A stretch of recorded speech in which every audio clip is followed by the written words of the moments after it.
44 ревізії та перевірки і 8 аудитів. Порушення фінансово-бюджетної дисципліни на десятки мільйонів. Зо 30 справ передано до правоохоронних органів. До відповідальності притягнуто майже 100 посадовців.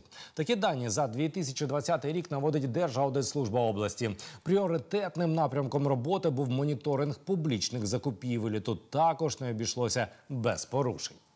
Аудитори встановили порушень за процедурами закупівель вартістю понад 15 мільярдів та попередили витрачання коштів за проведеними з порушеннями закупівлями вартістю 343 мільйонів гривень.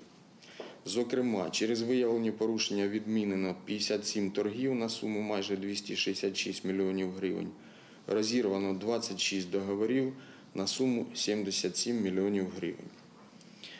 До суду скеровано 73 протоколи про адміністративне правопорушення. Цього року контролюватимуть використання коштів, виділених на боротьбу із COVID-19. Крім того, увагу зосередять на фінансуванні будівництва доріг та мостів.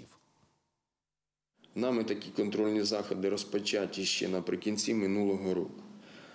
Заходи контролю здійснюються в установах, які отримували кошти Фонду боротьби з гострою респіраторною хворобою COVID-19, а також з інших джерел на зазначені заходи. Зокрема, це обласні, міські, районні лікарні, заклади системи Міністерства внутрішніх справ, Національної поліції, Національної гвардії, Державної прикордонної служби.